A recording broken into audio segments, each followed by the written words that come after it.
Alors, voici comment ça s'est passé. Il faut voir les choses dans le temps. C'est le fameux procès de 1983 qui les a affolés.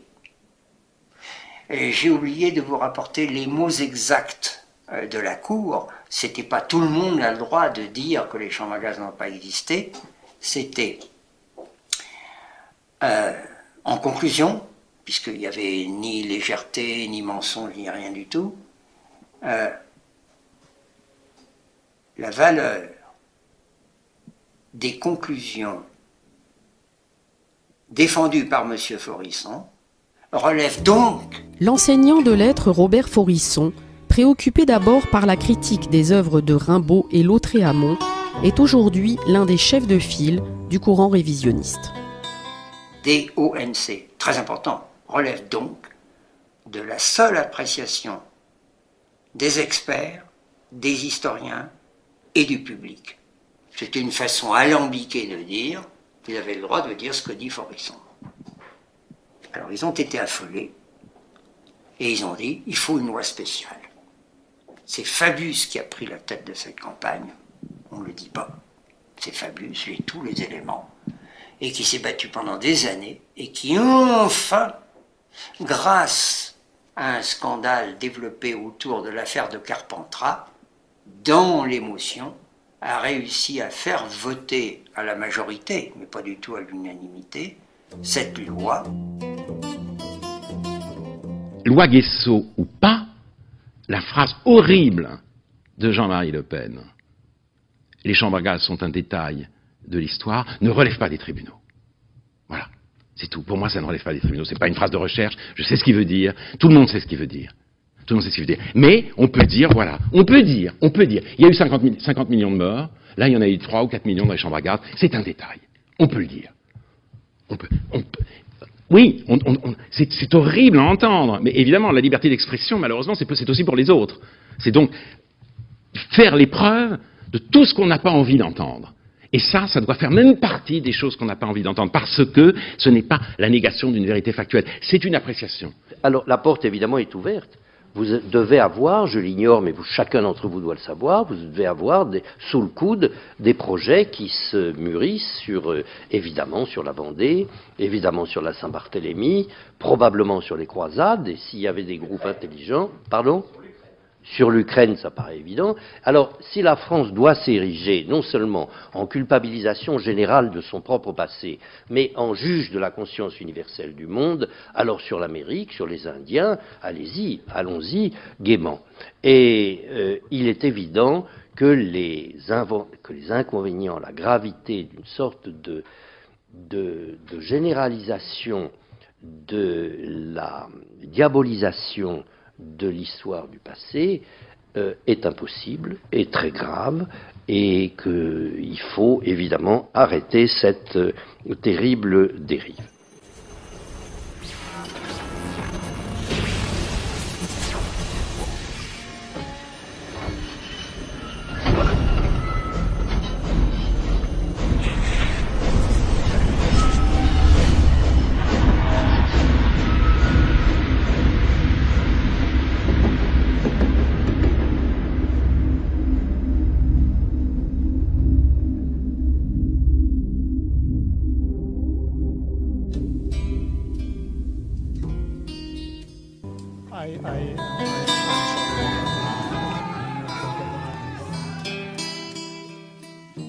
L'historienne Annie Lacroix-Rize est spécialiste des relations internationales. Elle a notamment étudié les stratégies des classes dirigeantes qui ont mené aux 2 conflits mondiaux.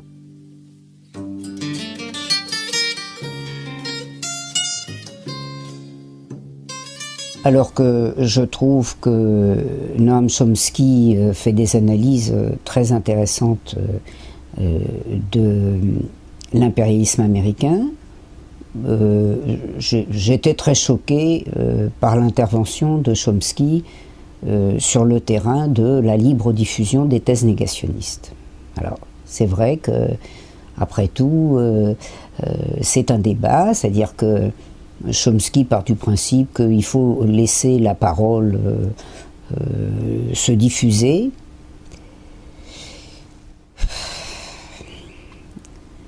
Laisser la parole se diffuser, c'est bien joli, mais laisser le mensonge institutionnalisé, surtout des organisations fascistes de plus en plus puissantes, elles l'étaient déjà quand la loi Guesso a été adoptée, intervenir à tout bout de champ pour expliquer que on n'avait pas eu que les Allemands n'avaient pas eu d'intention ni de réalisation génocidaire. Voilà. Je n'ai pas imaginé à l'époque qu'il pût être question de porter atteinte à la recherche historique et à la diffusion de la recherche historique, parce que on frappait de peine, et notamment de peine financière, les gens qui déclaraient qu'on n'avait pas fabriqué de chambre à gaz, ou qu'on n'avait pas fabriqué de chambre à gaz destinée à gazer les Juifs et les tziganes dans les camps d'extermination.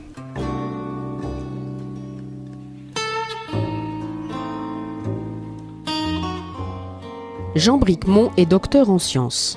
Figure du mouvement anti-impérialiste, il est l'auteur de nombreuses publications concernant le droit international et la liberté d'expression.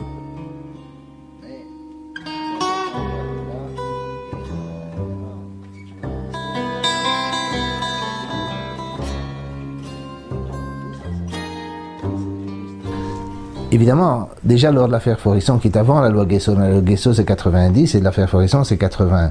Et déjà à ce moment-là, où il est poursuivi pour délit d'opinion, Chomsky par exemple fait remarquer qu'on ouvre une boîte de Pandore qui se confirme par la suite, puisque après la loi Guesso, il y a la loi mémorielle, alors il va y avoir le génocide arménien, rwandais, etc. Il y a des événements historiques spécifiques qui sont reconnus par le Parlement français comme ayant existé. Mais on se demande pourquoi ils se limitent, pourquoi ils n'écrivent pas une encyclopédie de l'histoire universelle qui détermine ce qui s'est passé dans la guerre sino-japonaise ou dans la guerre germano-soviétique, etc. Pourquoi ils ne font pas des lois, ou au Congo belge, je ne sais pas, ou en Algérie française, tant qu'on y est, pourquoi ils ne font pas des lois qui décident toute l'histoire, pourquoi ils ne font pas une encyclopédie, où est-ce qu'ils s'arrêtent? Et ça, c'est tout le problème, évidemment, qu'à partir du moment où on autorise le législateur à dire ce qui est vrai en histoire, ce qui est intangible, ce qui ne peut pas être contesté, etc. Alors on dit pourquoi vous arrêtez là, pourquoi il y a d'autres faits historiques qui sont bien établis, pourquoi vous ne faites pas une histoire officielle de la Vendée, ou je ne sais pas quoi. Et donc, il y a un problème de cohérence logique dans le droit, et ça, évidemment, ils ont effectivement ouvert une boîte de Pandore. Jacob Cohen a enseigné à la faculté de droit de Casablanca. Auteur de plusieurs romans, il est également connu pour son combat antisioniste. C'est le seul fait historique, le seul au monde, qui bénéficie de cette loi, qui bénéficie entre guillemets, c'est vrai. On peut dire que la Révolution française n'a jamais existé, on ne va pas me poursuivre. Je peux dire que les peuples indiens n'ont pas été exterminés, pas du tout. Voilà. Donc c'est le seul fait de l'histoire qui est protégé par une... Pas qui est protégé, c'est-à-dire dont l'interprétation a été fixée une bonne fois pour toutes, et que la loi empêche de contester ou d'interpréter différemment. C'est que beaucoup de personnes pensent que si on protège de cette manière, c'est qu'il y a anguille sous roche. C'est-à-dire qu'il y a probablement, c'est pas 6 millions, c'est peut-être 3. Enfin, en tout cas, on commence à remettre en question. Et moi, je crains le moment où les pouvoirs en place ne pouvant plus résister à la montée de la contestation, eh ben, cette loi, il y aura une vague, à la limite même le fait historique qui est incontestable du génocide juif sera remis en question. Enseignant et politologue états-unien, fils de survivants du ghetto de Varsovie, Norman Finkelstein est connu pour son ouvrage « L'industrie de l'Holocauste », réflexion sur l'exploitation de la souffrance des Juifs. Unthinkable to have a law like that in the U.S. I mean, the level of cowardice and stupidity is just breathtaking. What can you say about a country that thinks BHL is a philosopher? I mean, come on. This is not serious. At least in the United States, we don't pretend to have philosophers. So, the law is ridiculous. Everybody should have the right to say what they want, and if it's wrong, then you show them where it's wrong. But the state shouldn't decide what is truth. That should be left to each person to decide for him or herself what's true and what's not. Anne-Marie Le Pourrier est juriste en droit public. Elle a participé à la mission parlementaire d'information sur les lois mémorielles et a fondé l'Observatoire des communautarismes. Début. Clac. Sur quelle base avez-vous été opposé à cette loi d'emblée, et sur quelle base étaient ces oppositions? Moi, personnellement, j'enseigne le droit des libertés fondamentales. Bon. Un juriste de ma génération a été éduqué dans le principe que la liberté est le principe, sa restriction l'exception. Bon. C'est la doctrine libérale. C'est la liberté politique, ça nous vient de la Révolution de 1789, la liberté d'opinion, la liberté d'expression, l'un des biens les plus précieux de l'homme. C'est répété par la déclaration, la Convention européenne des droits de l'homme, la Déclaration universelle. C'est une des libertés fondamentales parce qu'en plus, elle est, ne l'oublions pas, une des conditions de la démocratie. Il n'y aura pas de démocratie si vous ne laissez pas les gens s'exprimer et les opinions se confronter. Donc, c'est une liberté véritablement, absolument fondamentale. Alors, confronté à cela, comment ne pas s'inquiéter quand on voit multiplier la répression pénale de certaines expressions?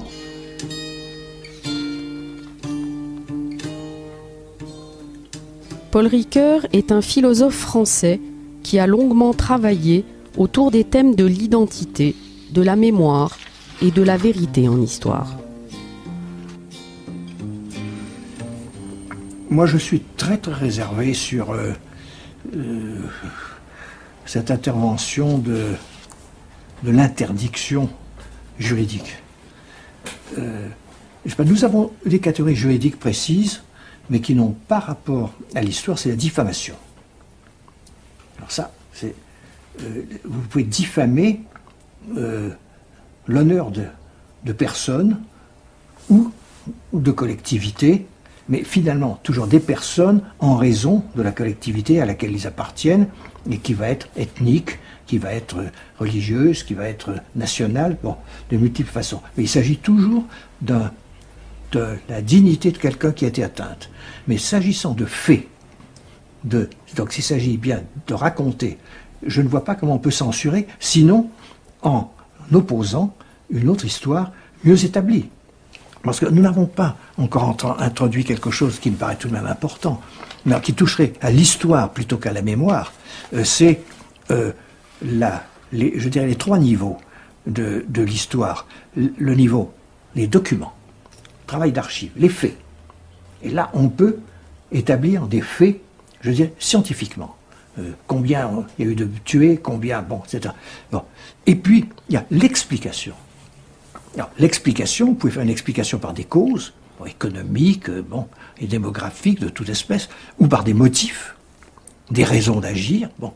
Et puis, vous avez des grandes interprétations, c'est-à-dire replacer un segment d'histoire dans un mouvement plus lent, plus vaste, ce que bon, Braudel avait appelé l'histoire de longue durée, où c'est vraiment le mouvement d'un siècle, par exemple. Oui.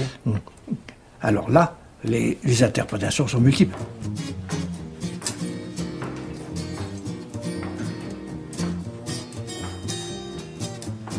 Alain Benajam a été longtemps cadre dirigeant au Parti communiste français. Il poursuit son engagement anti-impérialiste au réseau Voltaire, dont il est l'un des cofondateurs.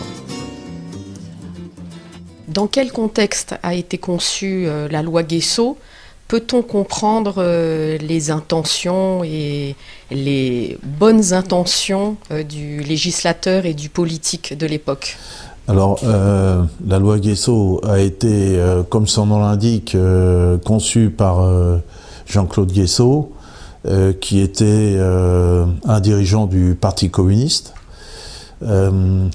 à l'époque de son déclin, il faut dire, hein, et le Parti communiste a été fortement marqué dans son histoire par la période de lutte contre le fascisme. Et cette loi a été promulguée un peu à une époque charnière, quand le Parti communiste, à la fin de l'existence de l'URSS, on va dire, se normalise, perd son aspect révolutionnaire et se normalise dans une gauche conforme, on va dire. Mais au départ, les intentions du Parti communiste, puisque on va plutôt parler d'une loi proposée par les communistes, les intentions n'étaient pas perverses. Les communistes ont évidemment été piégés dans cette affaire. Plus de 10 000 personnes veulent assister à la cérémonie conduite par le grand rabbin Sitruk. Tout le monde avait mis une kippa, moi le premier d'ailleurs, tous les gens de la ville. Vous étiez au cimetière? Ah oui, j'y étais allé, c'était très émouvant, on voulait réagir. Pas finalement uniquement contre la profanation, mais aussi contre le climat de l'époque, qui était un climat où on sentait bien que le Front National prenait des parts de marché. Il est certain qu'à l'époque, le Front National était en pleine progression, hein, ça c'était une évidence. Et il était non moins évident que les partis d'établissement, en quelque sorte, c'est-à-dire les partis de gouvernement, ou prétendus tels, que ces partis-là avaient peut-être intérêt à minimiser, à barrer la route au Front National par l'imputation de quelque chose d'horrible. 100 000, 200 000 personnes défilent pour dire non au racisme et à l'antisémitisme. Et pour la première fois depuis la libération, le président de la République, François Mitterrand, participe à la manifestation. Je ne vois pas bien comment simultanément on a pu avoir tant de soucis de la vérité historique et de la répression de la négation, du négationnisme, et mener une politique avec les mêmes. Tu évoquais Fabius, bon, il était quand même à un niveau de responsabilité élevé, il n'a pas pu lui échapper que François Mitterrand, dont aucun dirigeant politique n'ignore le passé, qui est un passé de cagoulard et qui est un passé d'homme d'extrême droite, et qui a consacré beaucoup d'énergie à protéger un certain nombre d'hommes d'extrême droite, y compris son bon ami Bousquet, comment il a joué un rôle majeur dans la promotion du Front National, comme le fait la droite d'ailleurs, parce que, ma foi, elle hésite entre la tactique qui consiste à faire gonfler le Front National pour lui saisir des voix sur une base de plus en plus droitière, ou si dans une conjoncture donnée de crise gravissime, elle pense en revenir à ce qu'elle chérissait dans les années 1930, et que notre gouverneur de la Banque de France, Clément Moret, préconisait comme si c'était nécessaire au président de la Reichsbank, Luther, c'est-à-dire une union des droites sans exclusive. Et c'est dans le climat général de ce qui s'est passé après 83 en France, quand Mitterrand et la gauche a abandonné son programme socialiste, il a fallu trouver pour la gauche une définition, une raison d'être qui la distingue de la droite, puisqu'on faisait de plus en plus sur le plan socio-économique des politiques de droite modérée si on veut, mais de droite. On ne rompait plus avec le capitalisme et tout ça s'était abandonné.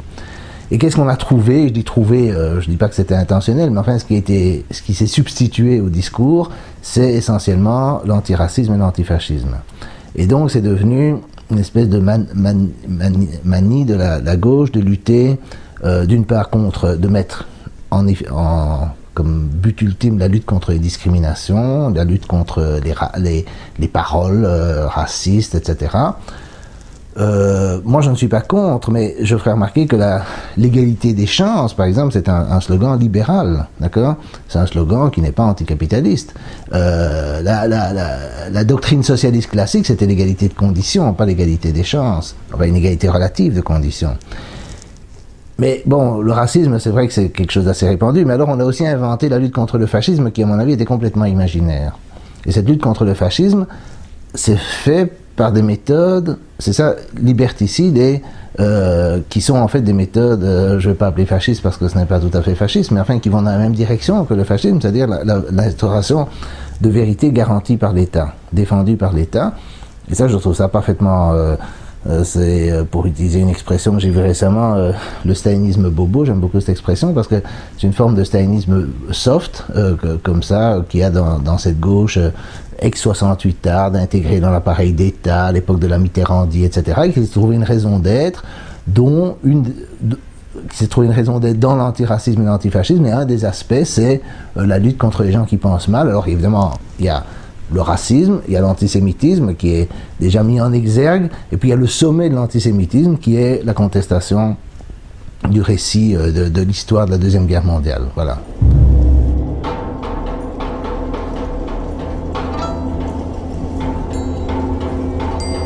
La négation de la Shoah, dans la mesure où c'est de l'antisémitisme militant, y compris porté par des États.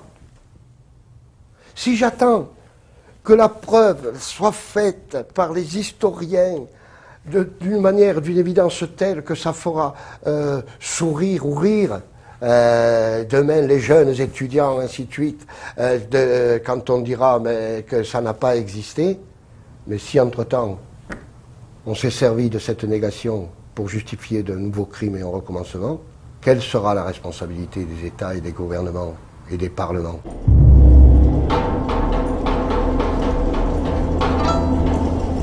Le Guesso, il dit on a besoin de ma loi parce que sans ma loi, si on attend qu'il y ait des preuves tellement évidentes que le négationnisme fait rire tout le monde, alors les Iraniens pourraient utiliser ça pour commettre un nouvel holocauste. Donc ça veut dire qu'en fait, ils ne s'attaquent pas aux paroles, mais aux actions qu'elles sont supposées impliquer. Mais imaginez que les écrits de Faurisson vont provoquer que les Iraniens à faire une guerre suicidaire de leur point de vue contre Israël, c'est de la folie à l'état pur. Mais néanmoins, on voit que son argumentation, il comprend intuitivement que les paroles en elles-mêmes ne devraient pas être censurées, puisqu'il essaye d'invoquer des actions que ces paroles sont supposées susciter pour justifier la censure des paroles. Et souvent, les gens, quand ils font des lois sur la haine raciale, ils disent « on va avoir des comptes, il va y avoir des pogroms, etc. » Mais il n'y a rien du tout. C'est pas parce qu'il y a un spectacle de Dieudonné qu'il y a des troubles à l'ordre public. Les spectacles de Dieudonné, c'est pareil, ils ne les interdisent pas pour le contenu, mais ils disent « trouble à l'ordre public ». Il n'y a pas de trouble à l'ordre public, j'ai vu, à part les contre-manifestants, mais il y a personne qui sort de là en disant bon, on va faire une ratonnade, on va faire des pogroms, etc. Personne. Et donc, en fait, mais le type d'argumentation qu'on utilise montre que même les partisans de la censure comprennent la distinction entre la parole et l'action et veulent lier certaines paroles à des actions pour criminaliser les paroles. Seulement, le lien qu'ils établissent, contrairement au lien qui existe de façon directe, si j'ai un revolver sur ta tempe et que quelqu'un dit tire, ça c'est une action, ça serait lié à une action, le lien qu'ils établissent est complètement fantasmatique. Spectacle de données ce soir. Voilà, l'esclavage, quand on en parle, ça ne veut pas dire pour autant qu'on est pour ou contre. On a le droit de s'exprimer librement sur tel ou tel sujet. C'est la République, c'est la France. Merci.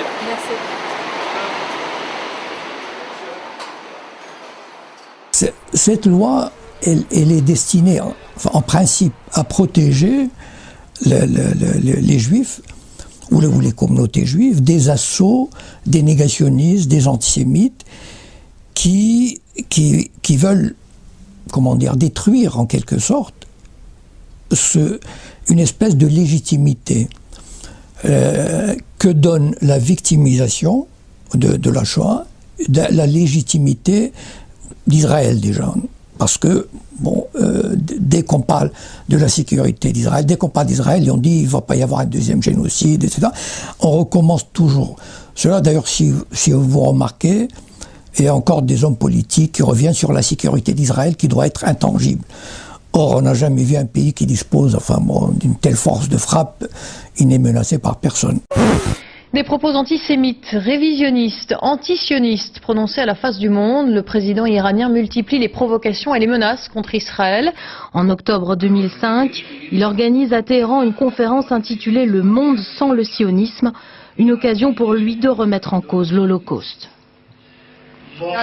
Si vous essayez de me dire que 6 millions de Juifs sont morts pendant la Seconde Guerre mondiale, si vous me dites qu'ils ont été brûlés dans des chambres à gaz, est-ce que vous dites la vérité en insistant sur ce sujet? Et donc c'est dans cet esprit-là qu'on a pensé, faire taire tous ceux qui peuvent porter atteinte à cette reconnaissance ou à cette reconnaissance de la victimisation, mais suprême, c'est-à-dire que en fait le peuple juif a subi ce qu'il n'y a jamais eu durant l'humanité entière. Voilà. C'est ça l'idée qu'il y a derrière, c'est-à-dire que c'est unique dans les annales de l'histoire du monde. Et donc, ça méritait une loi spéciale pour faire barrage même à toute contestation, à la limite, c'est-à-dire même à toute étude historique. I understand Hitler. Depuis ses propos polémiques sur Hitler à Cannes, Lars von Trier multiplie les excuses. Jeudi, lors d'une conférence de presse, le cinéaste danois disait avoir de la sympathie pour Hitler. Sanction immédiate des responsables du festival. Le réalisateur est déclaré persona non grata. Comment avez-vous pu oublier et ignorer que faire de l'humour sur Hitler et les Juifs pouvait être très dangereux? C'est parce que je fais beaucoup de blagues comme ça. Je fais ça en privé.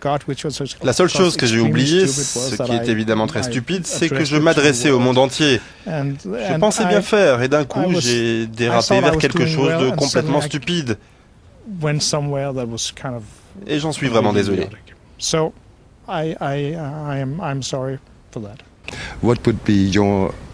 Qu'est-ce que vous comptez faire pour vous réconcilier avec le festival? I'm a communist. Watch out what you're saying. Why can't I be a communist now? I can be a communist. On sacralise un événement, le fait de rendre légalement impossible de le contester participe à la sacralisation de l'événement. L'événement est déjà sacralisé dans notre culture, il est déjà un centre de référence. Ce centre de référence est utilisé dans deux circonstances. L'une directe, c'est la défense de l'État d'Israël. Ne pas avoir une discussion, tout le monde sait ça. Quand on a une discussion sur Israël, on vous parle de l'Holocauste après 5 minutes. Tout le monde sait ça. Mais aussi des guerres. Parce que chaque fois qu'il y a une guerre humanitaire, que ce soit au Kosovo, que ce soit maintenant en Libye, peut-être demain en Syrie, en Afghanistan, un peu moins en Irak, mais quand même, il faut toujours sauver des populations, les albano-kosovars, les Kurdes irakiens, les femmes afghanes, les gens de Benghazi, etc. Parce qu'on n'a pas sauvé les Juifs pendant la guerre. Et après 5 minutes, dans la conversation, moi j'ai eu des tas de conversations avec des gens qui, a priori, pourraient être opposés aux guerres, des verts, des pacifistes, etc. Et on retombe tout le temps là-dessus. Ça fait partie de l'idéologie de notre temps. Il faut d'une certaine façon intervenir parce qu'on n'est pas intervenu. Parfois c'est la République espagnole, mais souvent c'est la soi-disant non-intervention. Je ne sais même pas très bien à quelle intervention ils pensent si on réfléchit vraiment à l'histoire réelle qui s'est passée dans les années 30. Mais il y a ce fantasme, et alors ce fantasme justifie alors des politiques de guerre. C'est comme ça que ça se fait. Et alors en plus, et ça c'est ce qui est suprêmement irritant avec cette loi, c'est qu'en faisant cette loi, on encourage le scepticisme, parce que les gens vont dire, mais comment, il y a une loi pour un événement historique et pour aucun autre. C'est qu'on nous cache quelque chose. Donnez-moi un exemple dans l'histoire de vérité qui est défendue par des lois. Prenez Galilée, c'est Galilée qui a raison, mais c'est l'autorité de l'État ou à l'époque de l'Église qui s'oppose à lui. Lysenko, c'est les biologistes qui ont raison, mais c'est l'État soviétique qui défend Lysenko. Tous les exemples que vous pourrez trouver dans l'histoire, vous trouverez toujours le droit se met du côté de l'erreur. Ici, on prétend que le droit se met du côté de la vérité.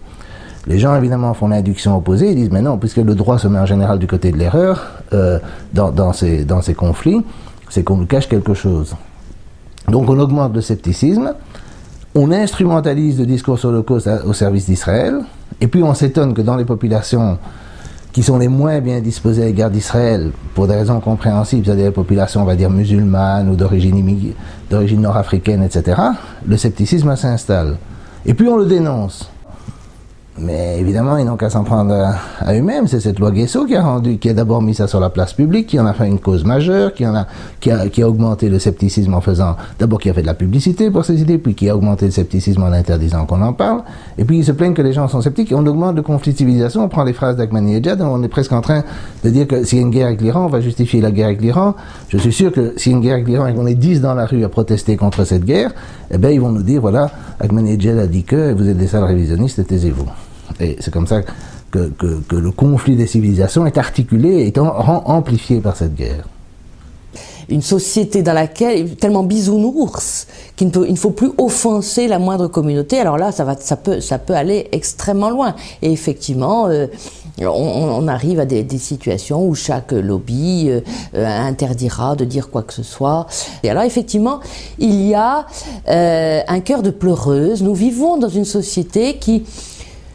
Alors, est-ce que c'est pour, d'une certaine manière, nier les égoïsmes et le matérialisme et le consumérisme qu'on se rattrape dans du compassionnel, de l'émotionnel et autres? Qu'est-ce que cela traduit? Je ne saurais pas vous dire. Hein. Je ne suis pas philosophe, je ne peux pas Mais manifestement, il y a un goût des sociétés occidentales pour les pleurs, pour une certaine pleurnicherie, qu'un certain nombre d'observateurs ont noté. Il y a un journaliste du Figaro qui parlait à une époque de la tyrannie de l'impudeur.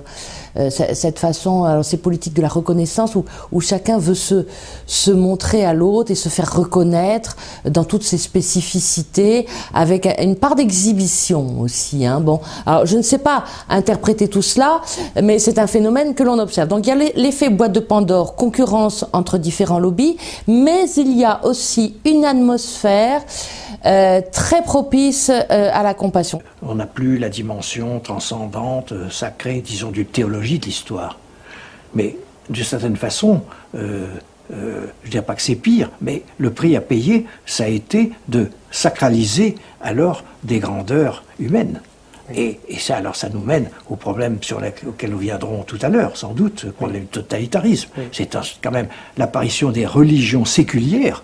C'est la contrepartie de l'effacement relatif ou partiel, bon, je ne sais pas, des religions transcendantes. Nous avons maintenant des religions horizontales. Alors, si nous avons à faire un travail de démystification, il n'est plus, et il est peut-être achevé concernant la théologie de l'histoire. Et en tout cas, ça a été la tâche des Lumières, sinon. Mais les Lumières elles-mêmes ont été submergées par quelque chose qu'elles n'avaient pas prévu, que certains disent qu'elles ont engendré, à savoir la recharge en sacré des grandeurs humaines, et d'abord essentiellement la nation. Oui, oui. Et donc nous retrouvons la sacralisation de la guerre au bout.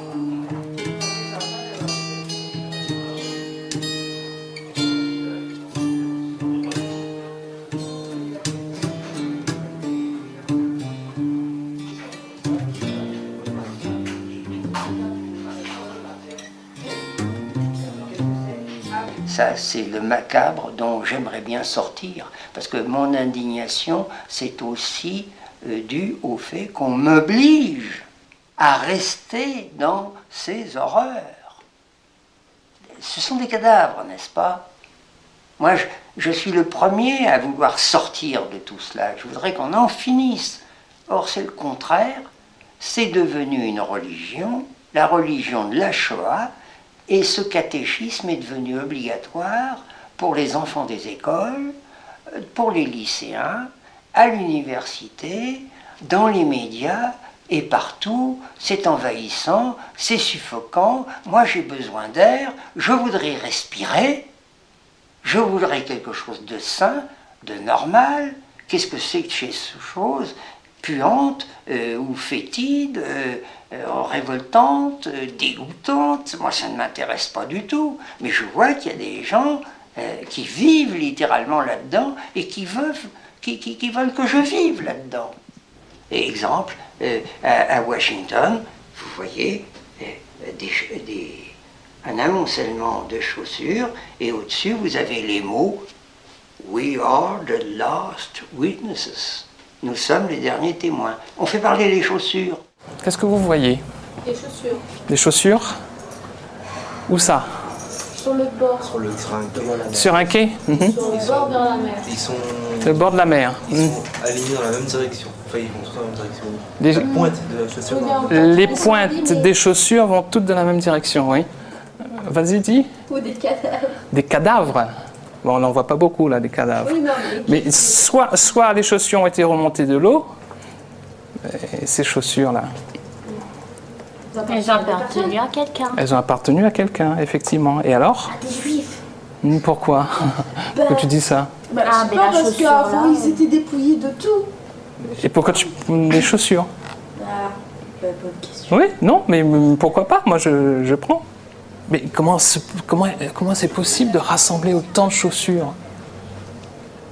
Parce que même si ce sont plusieurs hangars, l'espace reste quand même limité. Parce qu'il y avait énormément de monde dans les camps. Ce document nous donne à voir, comment on pourrait dire d'ailleurs, en utilisant, tenez, utilisez-moi un terme de cinéma, là, en dehors de ce qu'on voit. On peut imaginer le hors-champ. On peut imaginer le hors-champ. Plusieurs possibilités existent. Qu'est-ce qui justifie le choix narratif, le choix pathétique, le choix purement descriptif et informatif? Et comment est-ce que tout cela joue, influence notre mémoire? Par exemple, les camps de concentration, on le raconte, enfin, ce serait qu'une histoire dite passée de génération en génération, on pourrait peut-être pas forcément y croire. Alors qu'avec des preuves telles que les photos ou des films, justement, ça se permet de mettre un certain côté concret pour montrer que ça s'est réellement passé, que c'est pas de l'invention. Enfin... Après, ce qui est dommage, c'est que de nos jours, ça existe de plus en plus les photomontages, donc c'est facile de falsifier la réalité. Et d'où vous tenez tout ça? Histoire. Cours d'histoire, d'accord. Pas trop, mais quand même. Études personnelles. Études personnelles. Pourquoi est-ce que tu es personnellement intéressé par ça, toi, Océane? Parce que, moi, c'est savoir le passé d'un pays qui... En fin de compte, c'est ça, savoir le passé pour pas faire les mêmes erreurs. C'est ça qui m'intéresse, en fait. Ok. Bon, on reparlera de ça, effectivement. Connaître le passé pour éviter les mêmes erreurs. Et tu crois que les erreurs ont été évitées? Ça dépend, parce que quand on entend les guerres qui sont en train de se passer maintenant encore... Non. On parle de camps de concentration? Non, mais c'est vrai que ça a une amélioration, mais pour la guerre du Golfe et tout, c'est toujours à peu près les mêmes choses, toujours des tortures, toujours des séquestrations et tout, donc ils n'ont pas vraiment appris de leur passé en fait. Moi, d'accord. Je pense. Vous avez parlé à plusieurs reprises de devoir de mémoire. Qu'est-ce que ça signifie pour vous? Disons que le nombre de victimes est vraiment comparé à l'esclavage à La Réunion. Le nombre de victimes des génocides en France et tout, ça a été beaucoup plus important. Le nombre des soldats tués aussi, ça a été énormément important. Donc c'est vrai qu'on a plus tendance de mettre ça au second plan, c'est vrai, mais on y pense quand même. Qu'est-ce que tu veux dire par là? Tu trouves que le devoir de mémoire ne devrait pas se limiter à la Seconde Guerre mondiale, c'est ça? Est-ce que je ne suis pas sûre d'avoir bien compris? Je pense que justement, il y a d'autres événements qui peuvent être pris en compte alors qu'on passe à côté finalement. Parce que justement, il y a le génocide arménien, jusqu'à aujourd'hui, j'en ai pas réellement entendu parler, que ce soit en histoire ou dans les actualités. Finalement, on n'entend pas autant parler que ça. Par contre, la Seconde Guerre mondiale, on nous en fait des chapitres pendant des semaines. Donc, c'est ça que je trouve dommage des fois avec les programmes d'histoire, que ce soit au lycée ou au collège, c'est qu'ils approfondissent pas sur des périodes qui pourraient être quelquefois plus intéressantes et plus enrichissantes que se concentrer à chaque fois sur la même chose. Quelles sont les périodes de l'histoire qui vous intéressent le plus par rapport à ce que vous vivez en ce moment et ce que vous envisagez pour le futur? La Révolution française. J'y ai pensé en plus, tu dois y penser ma fille. Je sais pas, mais c'est la période d'histoire que j'aime le plus. Parce que... C'est là où tout a changé. Quand on a passé d'une monarchie à un semblant de république, à un début de république, on va dire. même si c'était pas encore très clair. Mais bon, disons que ça a permis un très grand changement déjà. D'accord, bah fini, et après tu proposes à tes camarades. Quelle est l'esthétique cinématographique pour montrer les camps? Vie scolaire, hein? Oui. Pour Montrer les camps. quelle esthétique cinématographique pour montrer les camps? Oui, on peut résumer ça à ça. On peut formuler ça comme ça, tout à fait. Voilà, alors, je vous préviens quand même que les images, pour ceux qui n'ont pas vu encore le Nuit et brouillard, que les images que vous allez voir sont très dures, pour certaines. Raflés de Varsovie, déportés de Lodz, de Prague, de Bruxelles, d'Athènes, de Zagreb, d'Odessa ou de Rome.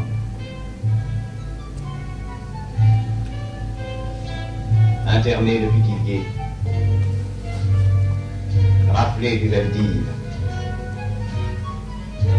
résistants parqués à Compiègne. La foule des pris sur le fait, des pris par erreur, des pris au hasard, se met en marche vers les camps.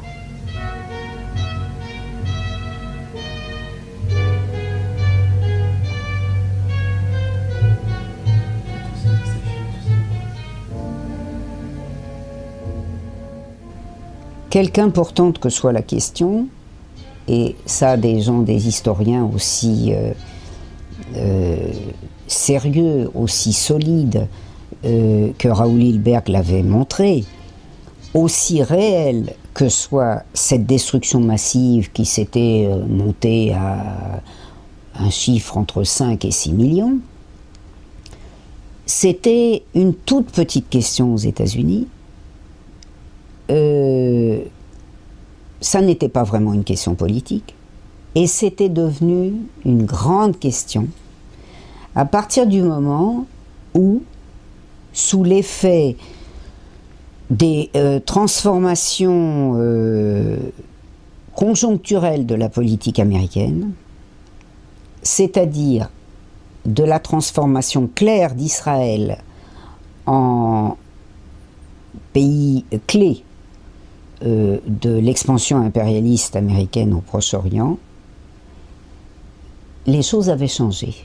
Et puis, avec une évolution dans les années 1960 qui s'expliquait par l'orientation de plus en plus favorable mutuelle des États-Unis et d'Israël envers leurs politiques respectives, Novick situe une vraie césure à partir de 1967 et de la guerre des 6 jours. On sait que la voix de la France n'a pas été entendue. Israël ayant attaqué, s'est emparé en 6 jours de combat des objectifs qu'il voulait atteindre. Maintenant, il organise sur les territoires qu'il a pris l'occupation qui ne peut aller sans oppression, répression, expulsion. Et il s'y manifeste contre lui la résistance, qu'à son tour, il qualifie de terrorisme.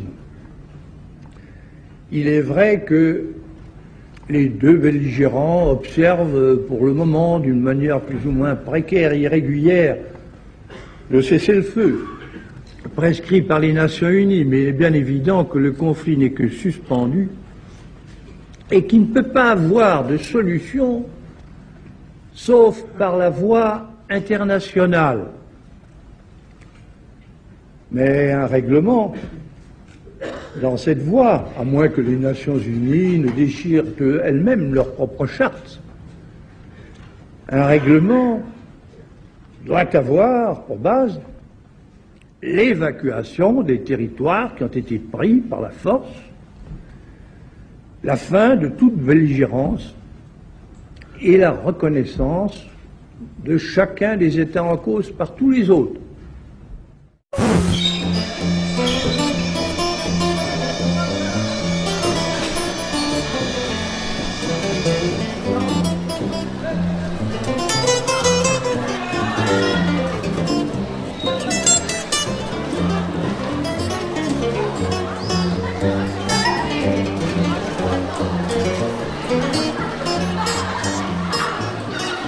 Et alors, ce qui est dramatique, c'est que finalement, on utilise quelque chose qui doit être connu, qui doit absolument être connu, qui doit être diffusé, c'est-à-dire le niveau de massacre auquel est parvenu un pays impérialiste à un moment donné de son histoire, qui est quand même formateur pour tous les esprits.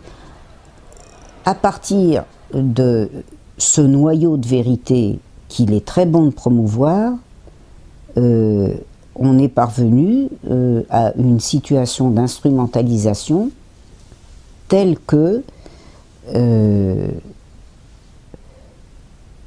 tous ceux qui, par exemple, portent atteinte à la politique d'Israël, c'est-à-dire qu'ils sont de très honnêtes historiens, mais qui peuvent être en conflit formel avec la politique d'Israël, qu'ils soient juifs ou pas juifs, tous ceux qui sont opposés aux guerres coloniales, parce qu'ils considèrent que ce sont des guerres coloniales et pas des guerres de libération des peuples, finalement se font taxer d'antisémitisme, de tendances fascistes, alors même que les gens qui nous dirigent ne cessent de promouvoir les idées fascistes, négationnistes, révisionnistes.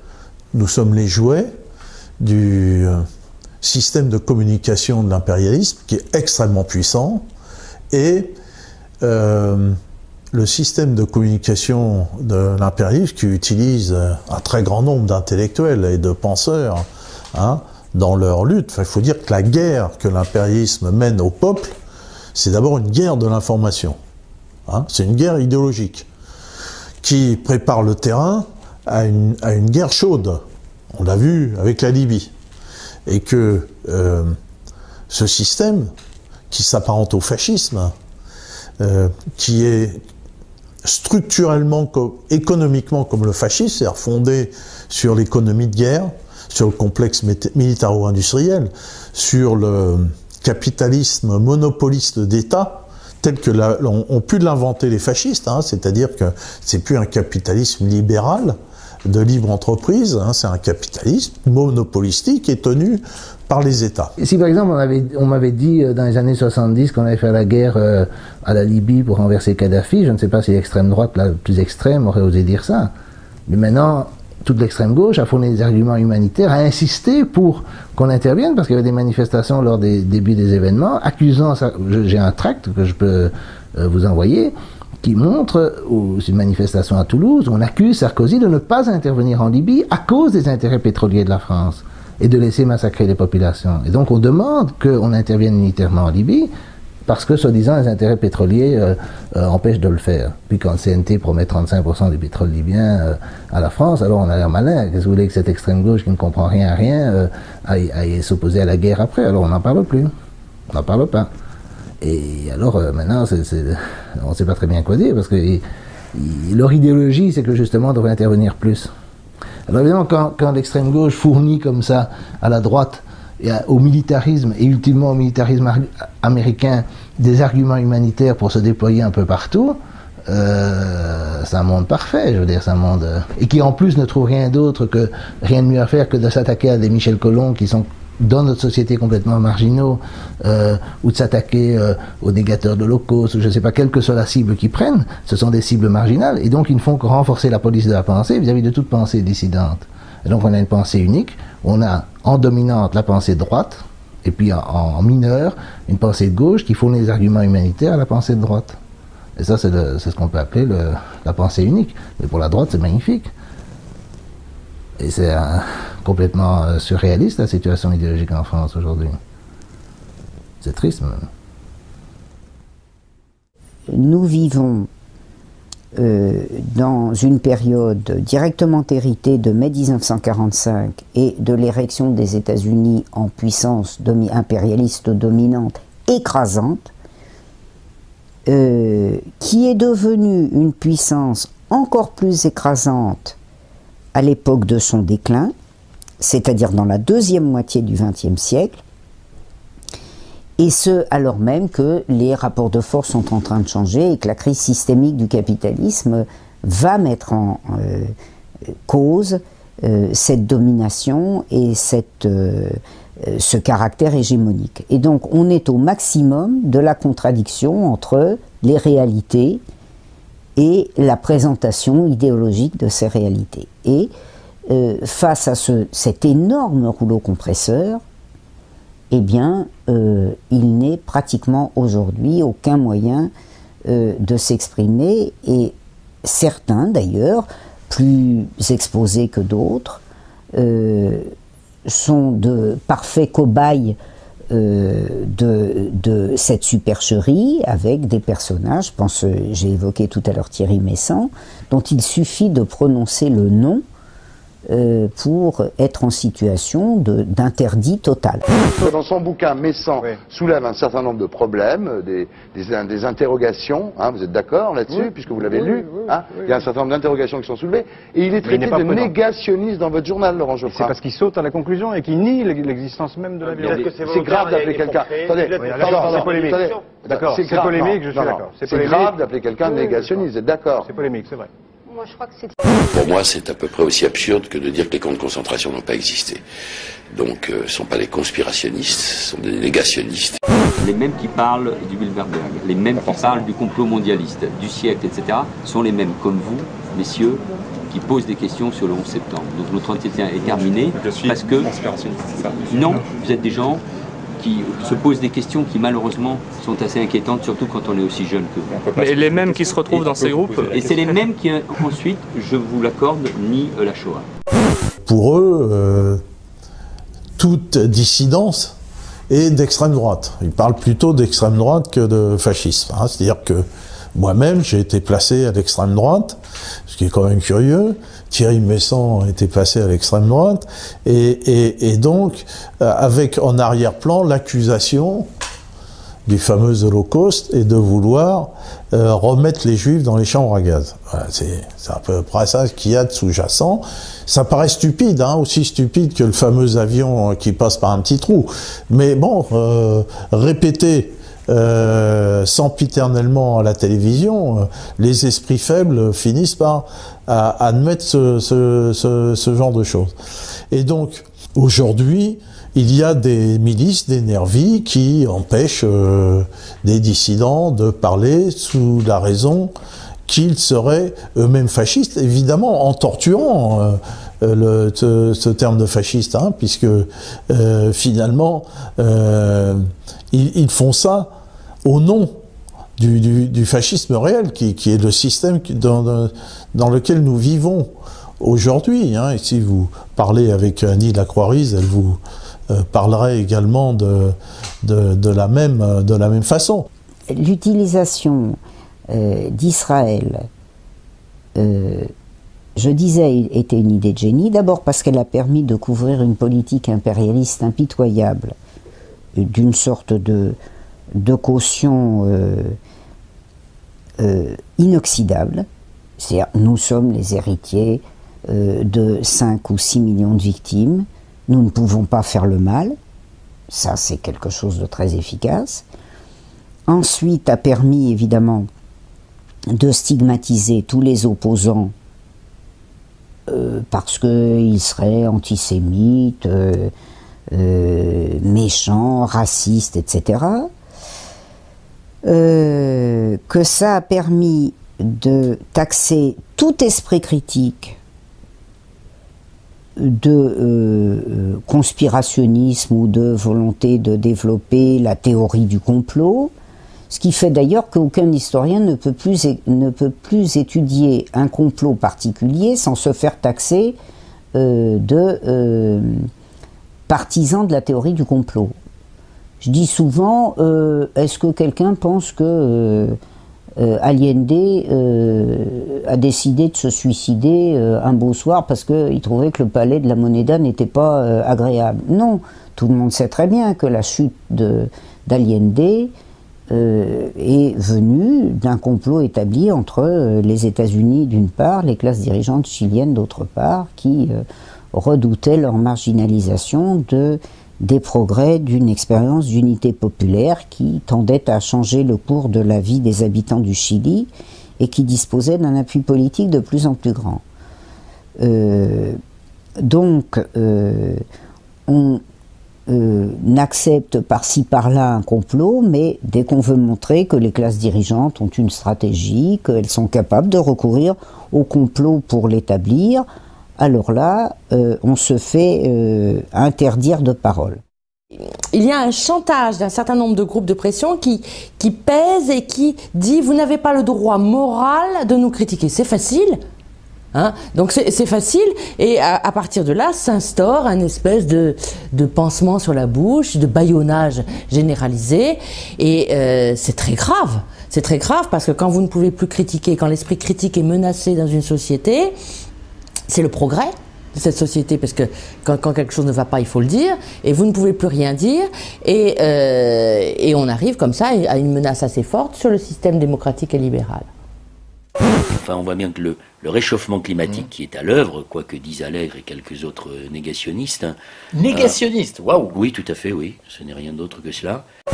Le négationnisme climatique, il se heurte à la réalité, c'est-à-dire au fait qu'il n'y a aucun Pourquoi vous employez scientifique. des mots comme négationnisme? Parce que c'est la réalité, c'est vous qui dites, en fait, il y a Mais des pourquoi scientifiques... négationniste? Vous voyez ce que ça renvoie oui, comme connotation? c'est-à-dire de dire... C'est-à-dire on ne peut pas Oui, ces scientifiques-là ne peuvent pas Jean-Pierre Elkabbach, s'interroger. est-ce qu'on peut entendre Cécile Duflot plus de 20 secondes, s'il vous plaît?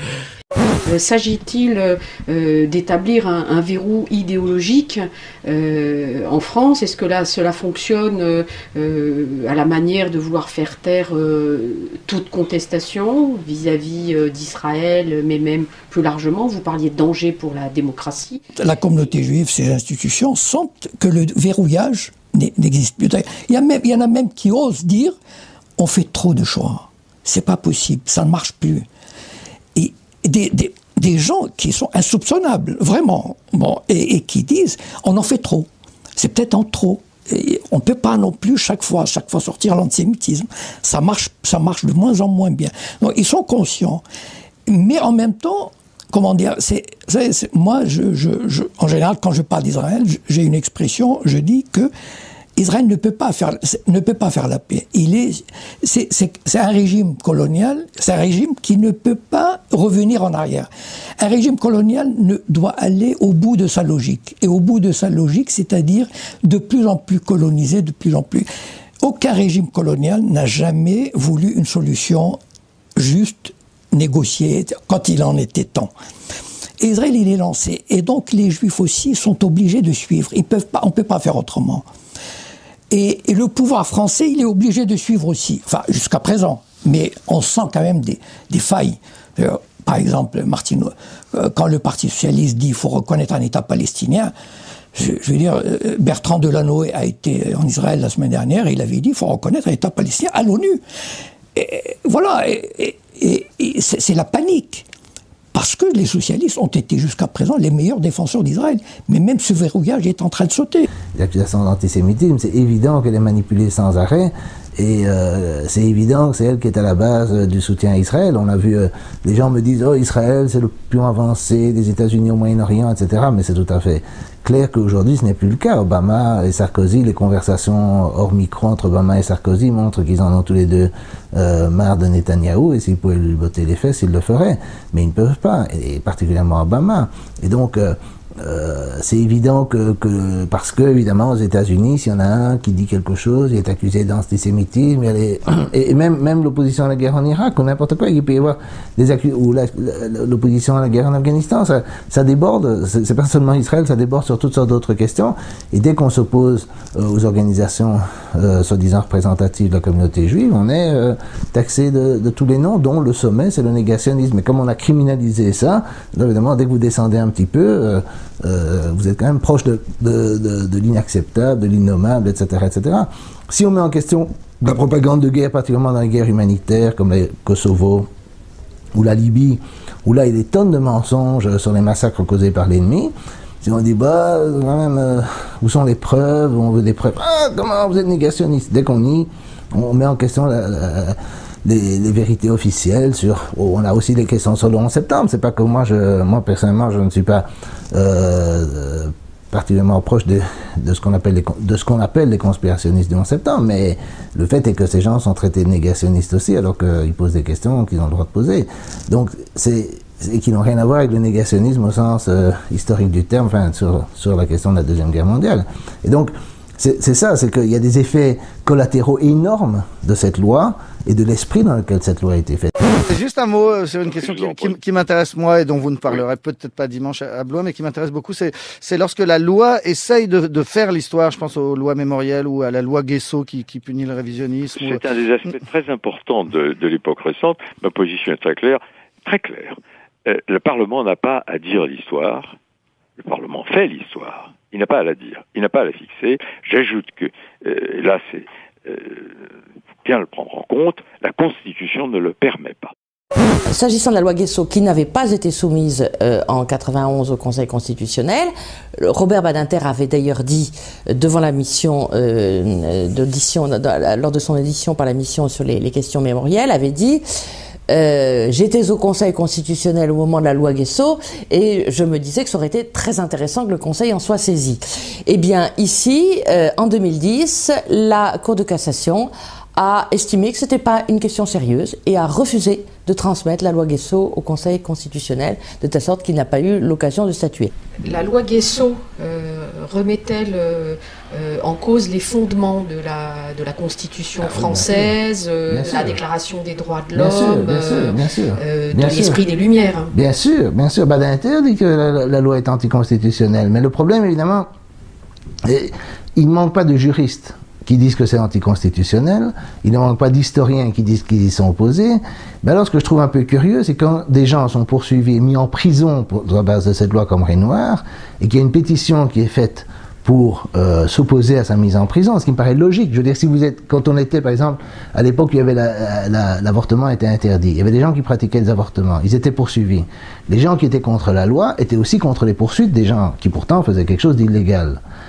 Renoir fait quelque chose d'illégal, mais si on est contre la loi, c'est logique de demander sa libération, bien que ce qu'il fasse soit illégal. Et ça me paraît logique de le faire indépendamment de ce qu'on se pense de Renoir, qui est effectivement néo-nazi, catholique intégriste, etc. Il n'est pas poursuivi, parce qu'il peut être, en fait, il pourrait être néo-nazi et catholique intégriste sans être poursuivi s'il n'y ait pas certains faits concernant la Deuxième Guerre mondiale. Ça, c'est le paradoxe des paradoxes. Il peut avoir les vues les plus extrémistes qu'il veut, mais il ne peut pas nier certains faits, et alors, s'il les nie, il va en prison.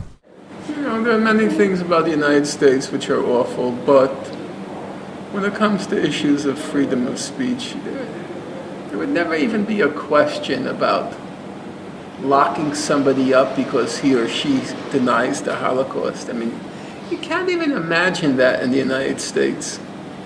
It's just a crazy law.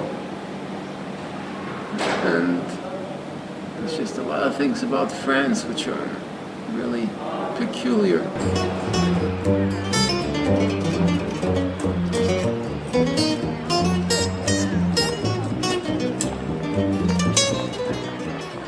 Sur Renoir, quand Renoir est mis en prison, moi je ne connais pas beaucoup de gens qui justifient ça. Quand je les ai en face de moi, ils ne me trouvent pas d'argument valide pour lequel un père de 7 enfants doit être mis pendant 9 mois en prison parce qu'il a écrit 16 pages contestant certains faits historiques sur le web.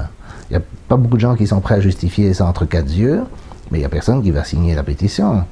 À mon avis, c'est parce qu'ils ont peur. Et ils ont peur parce que Charlie Hebdo et d'autres policiers de la pensée tirent à boulet rouge sur les gens en disant « Ah, vous avez signé, mais avec tel type qui est d'extrême droite, etc. etc. » Moi, j'ai déjà été attaqué personnellement pour ça. J'ai eu des conférences supprimées suite à cela, même dans des départements de physique, parce que j'avais signé cette pétition. On me l'a dit, on ne l'a pas écrit, mais on me l'a dit. Donc, je vois exactement comment fonctionne le système, comment fonctionnent les pressions, et les gens n'y résistent pas. Mais bien sûr, tout le monde aurait été, pendant la guerre, tiré au métro Barbet sur les Allemands, tout le monde aurait été Jean Moulin, tout le monde aurait été, quand vous les écoutez, ils auraient tous été des résistants. Mais ils ne résistent pas aujourd'hui à des pressions bien moins grandes, parce que ces pressions-là ne sont rien comparées à ce que les Allemands et Vichy pouvaient faire. Évidemment, vous n'êtes pas torturés, vous n'êtes pas déportés, etc. Bon. Donc tout ça est une sinistre farce, et en plus, on justifie la passivité actuelle au nom d'une culpabilité transmissible aux descendants. Alors moi, je ne sais pas, on vit dans une idéologie antiraciste où, de façon raciale, les Français, les Allemands, les catholiques sont coupables ad vitam aeternam et transmissibles aux descendants de crimes qu'ils n'ont pas commis, qui sont commis avant leur naissance et qui n'ont jamais applaudi. Moi, j'avais pas de portrait d'Hitler dans ma chambre quand j'étais jeune, hein, c'était pas du tout ça.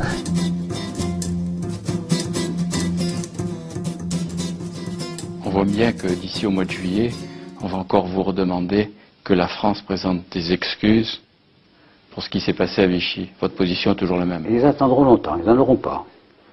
La France n'a pas d'excuses à donner, ni la République. À aucun moment je ne l'accepterai.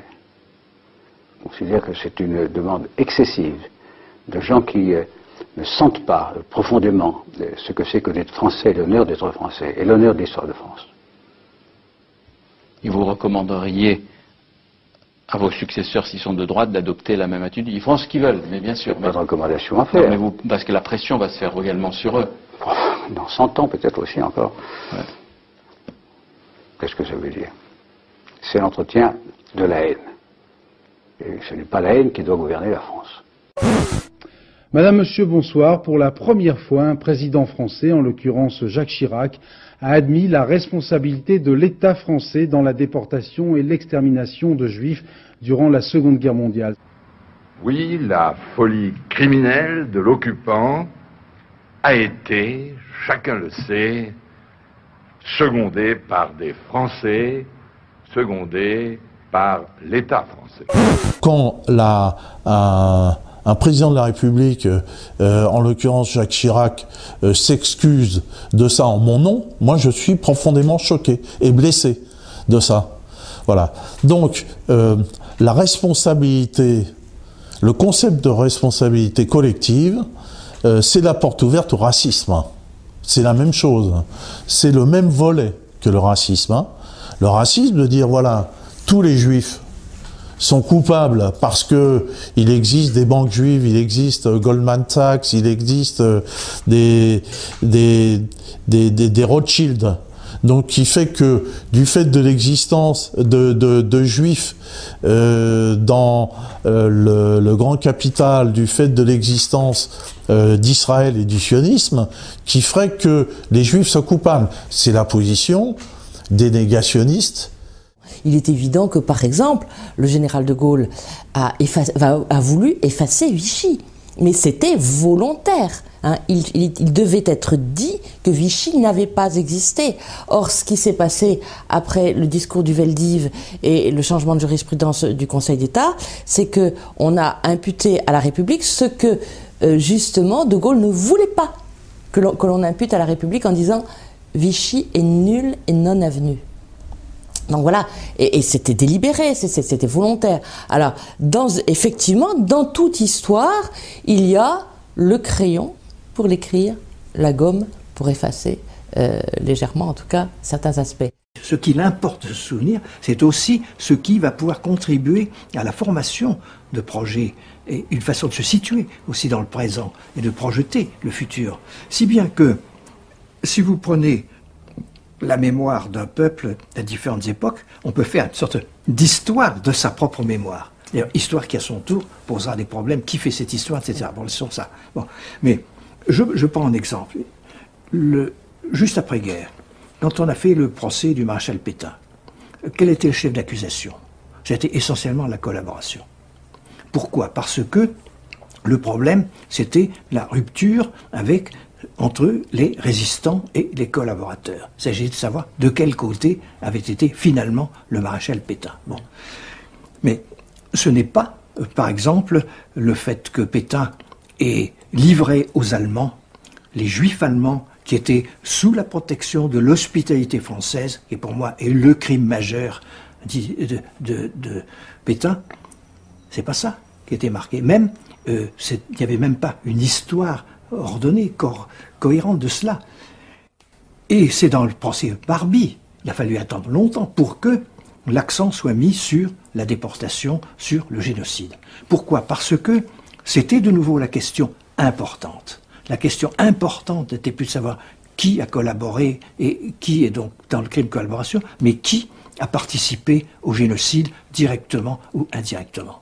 Alors, vous voyez, il y a un déplacement alors, ça pourrait être, on pourrait dire ça avec Nietzsche, n'est-ce pas, de ce qui était intéressant, ce qui était un intérêt pour la vie, du présent, et donc la façon de se projeter dans l'avenir.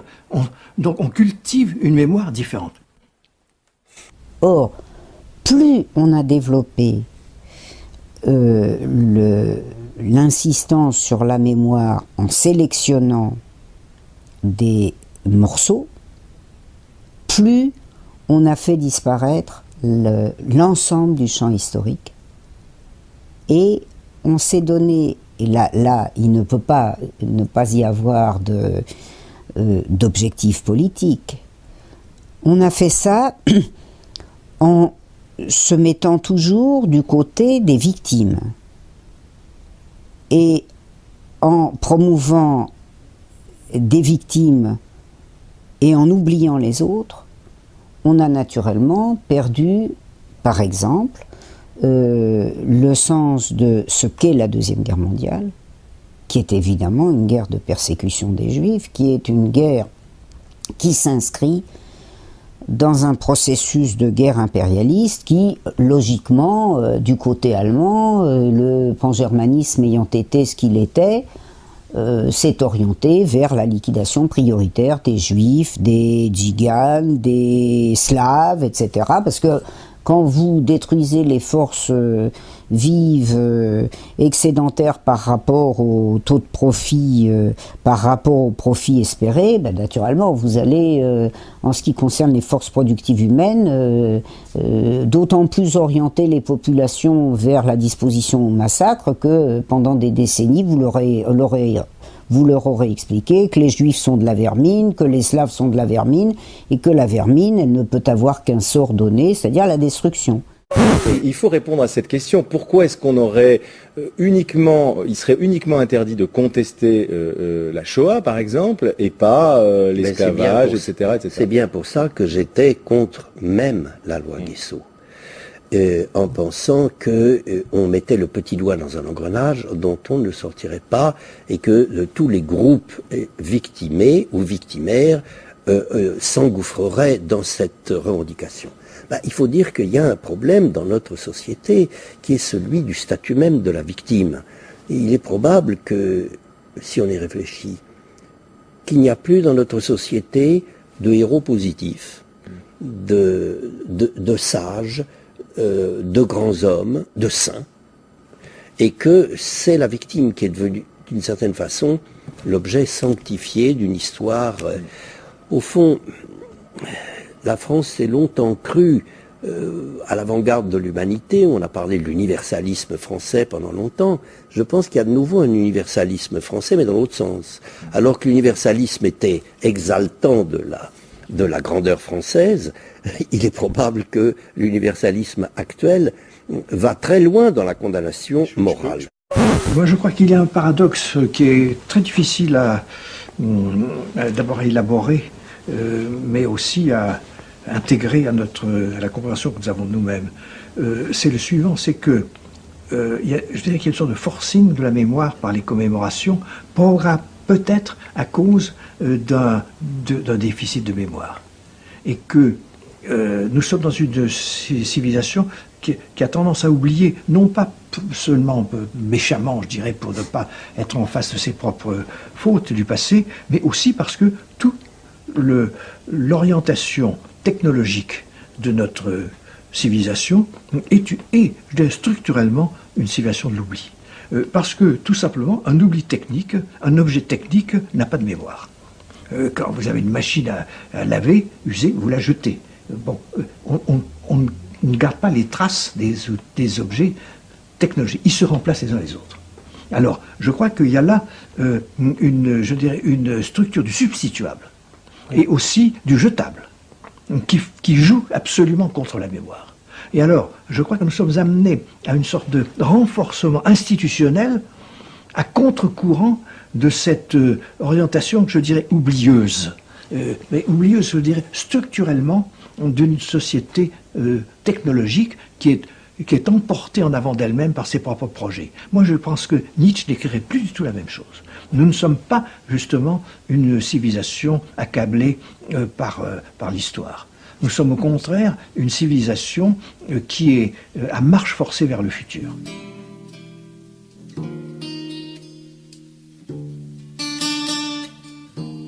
Moi, je suis absolument opposé à ces espèces de fausses fêtes mémoriales qui ont mené et je vais donner un exemple, qui ont mené par exemple à ce qu'on a appelé la mission Matteoli, dont j'ai expliqué dans mon petit ouvrage l'histoire contemporaine sous influence, que ça relevait du véritable scandale.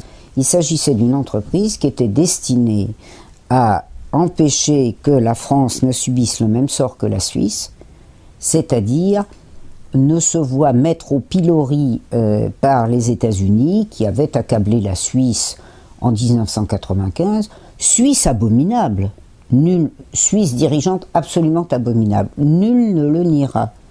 Il y a eu des banques suisses qu'on accusait d'avoir gardé des capitaux d'anciens déportés, etc. Bon.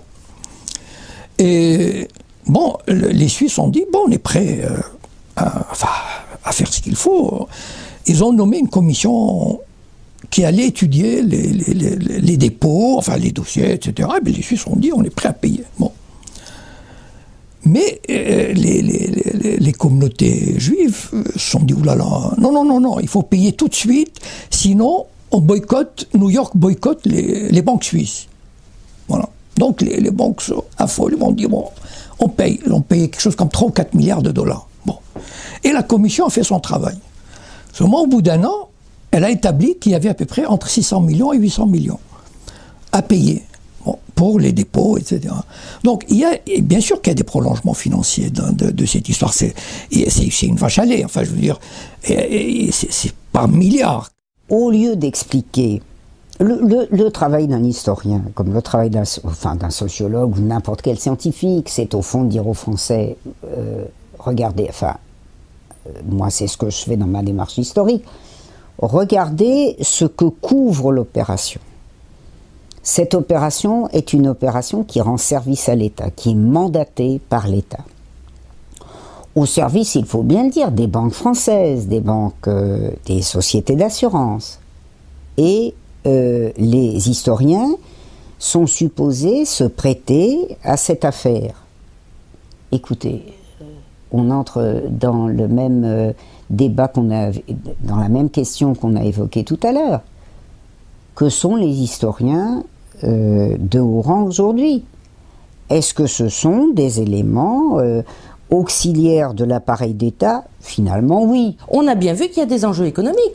Vous savez bien qu'à un moment donné, la question de l'indemnisation de l'esclavage est posée aussi par certains. Donc, on commence par reconnaissance, etc., et on termine toujours sur du sonnant et du trébuchant à un moment ou à un autre. Bon, alors là aussi, mais évidemment, à partir du moment où vous défendez des intérêts, la logique, alors on a des choses très malsaines. J'ai pas aimé, mais ça devait arriver un jour, lorsque le Conseil d'État français a additionné tout ce qu'on avait fait pour indemniser la Shoah en France, et a dit, maintenant ça suffit. Mais donc, cette espèce de liste que fait le rapporteur public, en disant, il y a cette loi, il y a cette loi, il y a cette loi, il y a eu cette indemnisation, il y a eu cette... Et du genre, vous poussez un peu loin, maintenant on arrête. C'est très désagréable à lire. Mais faut pas, ce que ça entraîne aussi, c'est-à-dire qu'il y a un moment où on dit, mais écoutez, ça suffit, on n'en finit plus parce qu'il a fallu indemniser les orphelins, les ceci. Alors évidemment, vous indemnisez les orphelins des déportés juifs. Les orphelins des déportés politiques, résistants et nous, bon.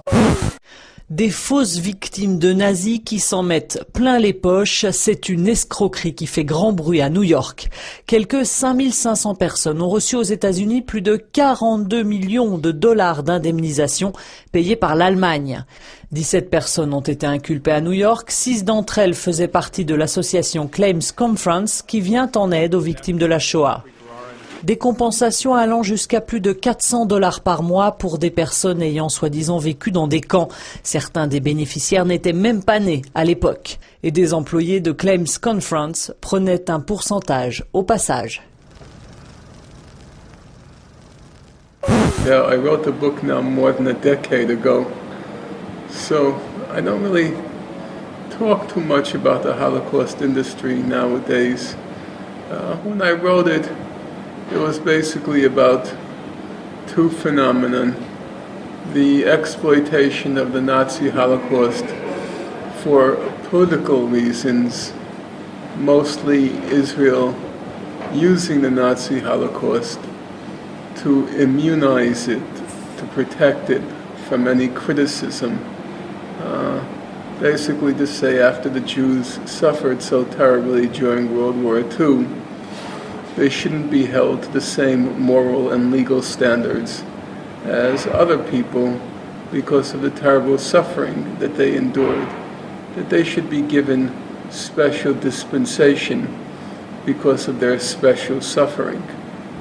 And the other use of the Nazi Holocaust back then was for economic, financial reasons. Namely, there was an attempt to blackmail many European countries, including France, in the name of what were called needy Holocaust victims, in order to get what was called compensation monies. En termes financiers, d'après le Norman Finkelstein, ça porte sur plusieurs milliards de dollars. C'est pas du tout, c'est pas rien. Mais par exemple, prenons l'Allemagne. Voilà. Bon, l'Allemagne vient de vendre un 6e sous-marin à ogive nucléaire à Israël avec 50% de réduction. Les 3 premiers ont été offerts cadeaux. Bon, moi je comprends que l'Allemagne aide Israël. D'ailleurs, ils l'ont énormément aidé. Ils leur ont donné des dizaines de milliards. Mais les aider à développer une industrie nucléaire, je ne pense pas que l'Allemagne était... D'ailleurs, il y a eu beaucoup de problèmes avec l'Allemagne pour ce 6e sous-marin. Parce que vraiment, les Allemands, ils commencent à en avoir ras-le-bol. Mais c'est tellement... les Israéliens doivent leur dire, écoutez, l'Holocauste, quand même, hein. Et donc, voilà, il faut qu'ils donnent leur sous-marin. Il y a bien sûr, comment dire, des prolongements financiers. Voilà, je viens de citer un exemple avec l'Allemagne. Et leur sous-marin, ça porte quand même sur des sommes énormes. Je pense qu'un sous-marin, ils leur font, le dernier, 50%, ça veut dire que c'était un cadeau de 135 millions d'euros. Donc c'est pas rien. Et bon, aux États-Unis, à part les 3 milliards qu'ils reçoivent comme aide, ils recueillent énormément d'argent. It's actually an interesting fact that in the countries where the Holocaust is most exploited by the Holocaust industry, those are also the countries which are most hostile to Israel. So if you look at in Europe, I was very surprised to see that criticism of Israel is probably highest in Germany and France among the population. The 2 places where the Nazi Holocaust has been most exploited by Israel's defenders. It turns out it seems to have backfired.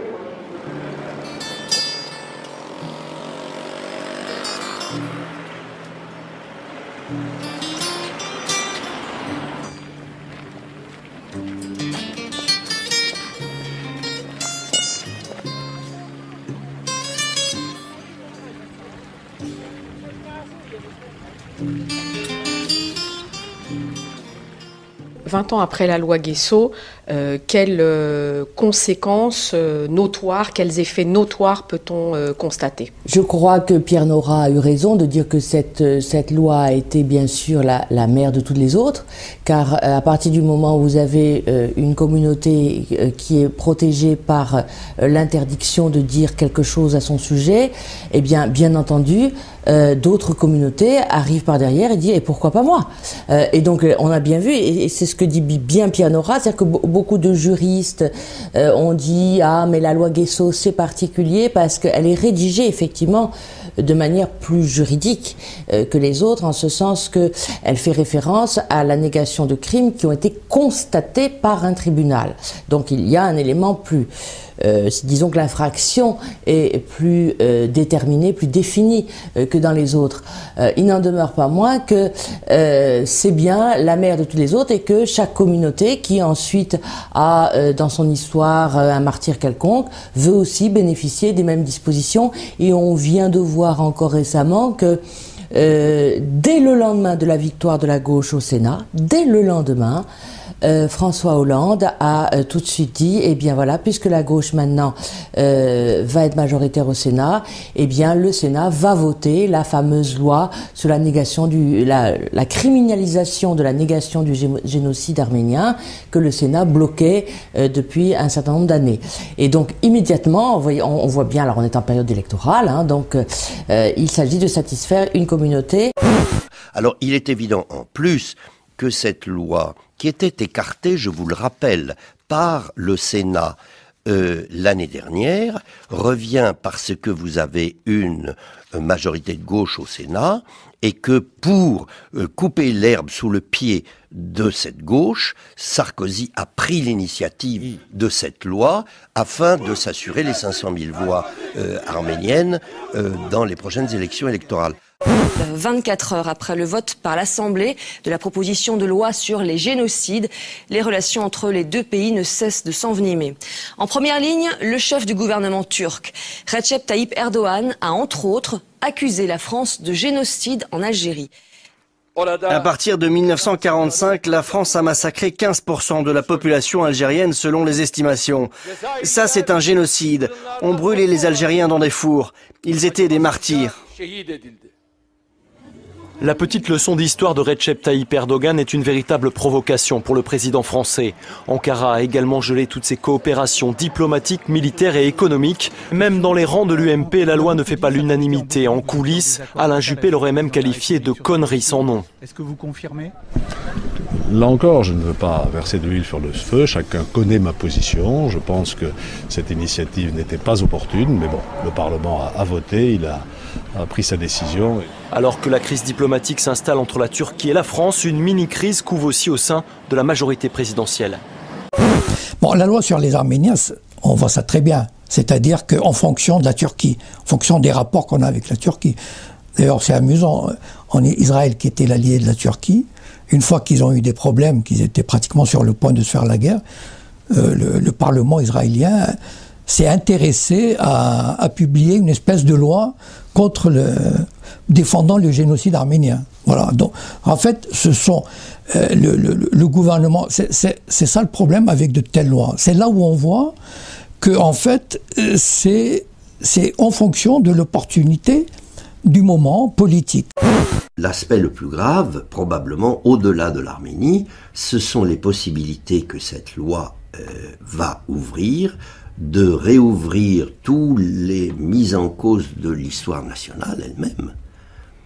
Et donc on ne sait plus où on va. Il est clair et normal qu'on ne fait que braquer le gouvernement turc, et c'est même probablement la volonté présidentielle qui est d'écarter toute hypothèse de candidature contre laquelle il est de la Turquie à l'Europe. Alors si on se lance dans la pénalisation et la criminalisation de toute négation des génocides, etc., alors allons-y sur l'Amérique pour les Indiens, allons-y sur les Chinois pour les Tibétains, et c'est sur le monde entier. Finalement, la mémoire collective est reléguée et ne compte plus que les mémoires partielles. Et alors, c'est la commémoration de ceci, la commémoration de cela, mais chacun sa commémoration. Et en conséquence de quoi, effectivement, le corps national entre en déconstruction. C'est normal, si vous voulez. Ce n'est pas une mémoire partagée par tous, c'est une concurrence mémorielle de mémoire partielle. Par définition, il n'y a pas besoin d'être agrégé de droit pour comprendre que le ciment national devient poussière. Hein. Donc il faut savoir ce qu'on veut. Il est évident que le communautarisme qui est derrière tout ça aussi, hein, à partir du moment où vous parcellisez la nation, eh bien celle-ci disparaît dans un agrégat de communautés ayant chacun leur mémoire, chacun leur fête, chacun leur chose. Alors c'est un choix, hein, c'est un choix que font certains pays qui ont institutionnalisé le système communautariste. À nous de savoir ce qu'on veut, mais c'est la négation du modèle républicain français tel qu'il était, avec ses mensonges, mais il en faut. Dans une famille, est-ce qu'on dit tout ? Pour eux, quel est l'ennemi principal de l'impérialisme anglo-saxon? L'ennemi principal, c'est la France et l'idéologie française. Il faut bien comprendre ça. Hein? Nous sommes, nous Français, de par notre histoire et notre idéologie, la négation de ce que peut être l'idéologie anglo-saxonne. Alors pourquoi nous sommes la négation? Parce que nous avons inventé le droit, la légalité, la République, la souveraineté des nations et l'appartenance nationale formelle.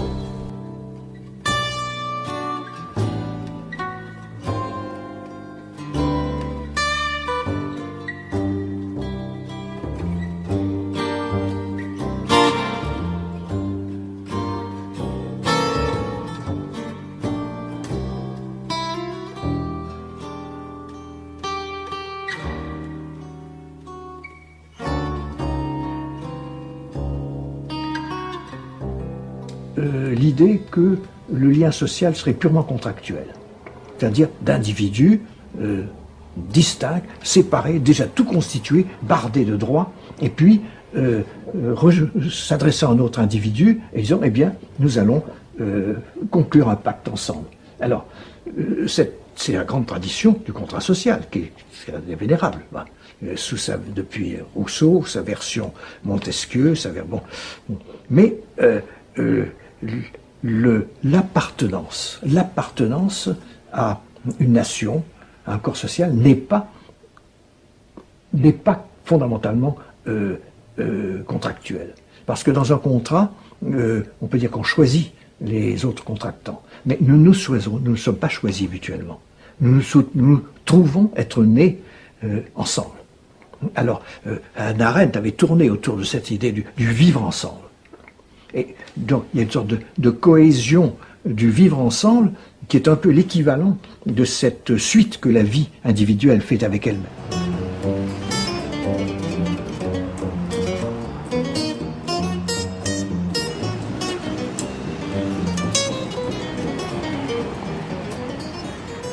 Il y a quelque chose que je trouve dangereux, c'est l'assignation de l'individu à son histoire, à son historicité. Ça, c'est une démarche contre-révolutionnaire qui porte un nom réactionnaire.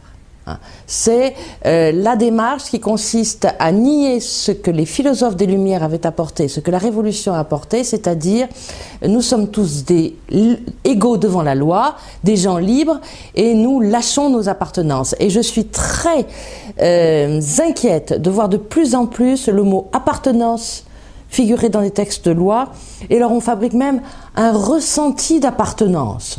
Ça devient très très étonnant. Hein. Et alors, comme je suis d'origine bretonne, je peux vous dire qu'en Bretagne aussi, je suis considérée, même pour avoir tenu des propos pas franchement bretonnants, considérée comme une traître à mes racines. Bon, donc voilà, on est en train de réenraciner les gens, et je trouve que descendants d'esclaves, c'est absurde, et vous connaissez comme moi les sociétés d'outre-mer, vous savez bien que là-bas, chacun y est, a des chances d'y être à la fois descendant d'esclaves et de propriétaires d'esclaves. Alors pourquoi n'attacher de l'importance qu'à une partie de la lignée, du lignage, pour parler comme au Moyen-Âge. Au Moyen-Âge, on parlait de lignage. Donc il y a quelque chose de malsain. Jusqu'à quand, par ailleurs, sera-t-on descendant d'esclaves? Parce qu'il faut bien que ça s'arrête à un moment donné. Les déportés, c'était une catégorie en voie d'extinction naturelle, si je puis dire, puisque après un certain âge, il n'y aura plus d'anciens déportés. Mais les descendants d'esclaves, alors, on en est déjà à la 6e ou 7e génération, ça ira jusqu'où? Alors, le mimétisme mémoriel est frappant, parce que de même qu'il y a les fils et filles de déportés juifs, c'est constitué une association de fils et filles de déportés africains, dans laquelle entrent des Africains directement immigrés en France, qui ne peuvent donc pas être d'anciens déportés africains, et qui parfois, non seulement ne sont pas des victimes de la traite négrière, mais peuvent descendre d'anciens esclavagistes africains, puisqu'il y avait un esclavage africain. Donc ça, ce sont des notions donc assez dangereuses lorsque on arrive à l'inconstitutionnalité de certaines dispositions. Or, le moins qu'on puisse dire est que le législateur français contemporain ne se conduit plus tout à fait selon ces grands principes qu'il renie assez quotidiennement. Beaucoup de parlementaires sont devenus des représentants peut-être moins de la nation que de lobbies en tout genre, tirant la couverture publique vers leurs intérêts catégoriels. Personne n'apprécie les individus narcissiques et égocentriques qui ne parlent que d'eux, qui conjuguent la vie à la première personne du singulier, qui saoulent leur entourage avec la contemplation de leur nombril. Et il en va de même des groupes qui veulent conjuguer la vie collective à la première personne du pluriel, bomber le torse, exhiber leur fierté identitaire, exiger reconnaissance, repentance et réparation en déchargeant souvent une certaine agressivité et des arguments de mauvaise foi. Je dis toujours que le culturalisme est à l'esprit ce que le culturisme est au corps, une gonflette narcissique fortement antipathique. Je suis invité sur un plateau de télévision, on me dit pour faire ce que les journalistes appellent un round-up, c'est-à-dire un résumé de l'Empire. Très bien, j'arrive, innocent, sûr de moi comme d'habitude, enfin, et je m'assieds et on me passe un petit film de 4-5 minutes qui était consacré au rétablissement de l'esclavage par Napoléon en 1802. Fait authentique. Et on m'interroge et j'ai la maladresse ou l'erreur ou la bêtise de répondre c'est une faute, c'est un crime, une tâche sur l'Empire, sur la personnalité de Napoléon. Et peut-être d'ailleurs, j'ajoute, est-ce que dans mon livre je ne lui ai pas donné assez de place? Vous avez raison, et il faut peut-être lui donner plus de place. Est-ce que pour autant, j'ajoute sous forme interrogative, est-ce que pour autant Napoléon avait-il conscience de commettre un crime contre l'humanité? Je ne sais pas. Qu'avais-je dit là, puisqu'une loi avait été votée décidant que l'esclavage était un crime contre l'humanité et qu'en conséquence, le nier était passible des tribunaux. J'ai été en effet traîné dans les tribunaux. Finalement, les puissances d'argent se doivent de briser ce système français. Donc pour le briser, il faut remettre en avant le concept archaïque de nation basé sur une pseudo-communauté de quelque chose. L'appartenance non explicite et non formelle à un groupe donné est entièrement soumis à l'appréciation tout à fait arbitraire de ceux qui tiennent ce groupe donné. Hein? Voilà. Alors, il y en a qui vont dire, bah, t'appartiens à la nation juive. Alors, qu'est-ce que ça veut dire? Je dis, mais c'est pas trop, oui, mais t'as une mère juive, mais non, mais au peuple juif, mais jusqu'où il faut aller? Hein? Est-ce qu'il faut aller mettre jusqu'au lacet et puis le truc sur la tête et le machin? Il y a toujours une surenchère dans l'appartenance. Hein? Toujours une surenchère. Il y a toujours des gens qui sont un noyau de l'appartenance, puis ceux qui sont à la périphérie, mais qui sont soumis. L'appartenance, c'est-à-dire ce qu'on appelle l'identité, hein, c'est les identitaires qui s'opposent à la citoyenneté. Ces identitaires n'ont jamais de limite. Hein, il y a des identitaires en France, pinard saucisson, hein, qui vont aller bouffer du saucisson et boire du pinard à la goutte d'or quand les musulmans font leur prière. Eux, c'est des identitaires pinard saucisson. D'où l'intérêt, il n'y a jamais de limite, quoi. C'est une lutte permanente, quoi, le communautarisme. Hein. Il ne peut jamais y avoir de fin. On peut réduire les territoires, les atomiser, et puis balkaniser à l'extrême les territoires pour définir des identités bretonnes, auvergnates, occitanes, provençales, savoyardes, catalane, alsacienne, etc., etc. Quoi. Il y a plus de limite, aucune à tout ça, quoi. Il y a un certain communautarisme que j'appellerais moi un communautarisme de résistance. C'est une conviction personnelle que ce communautarisme, que ce soit sur le plan interne ici ou étrangers, par exemple en Afrique du Nord, ou dans les pays arabes, etc., ou en Allemagne, ou dans d'autres pays, c'est une réaction au refus des pays, ou des pouvoirs établis, de les considérer, de considérer ces communautés étrangères de manière normale, de leur donner leur chance, leurs droits.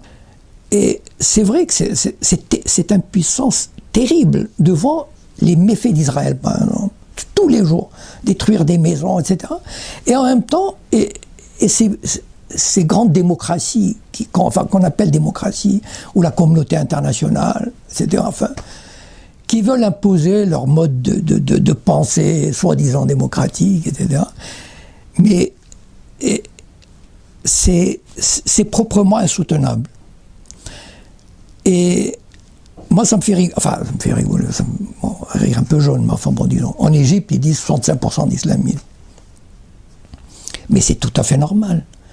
Mais ce pays a été, je veux dire, depuis 200 ans, il est humilié par l'Occident. En plus, on lui a mis Israël, qui a détruit tout. Nasser n'était pas islamiste. Nasser voulait l'indépendance du pays.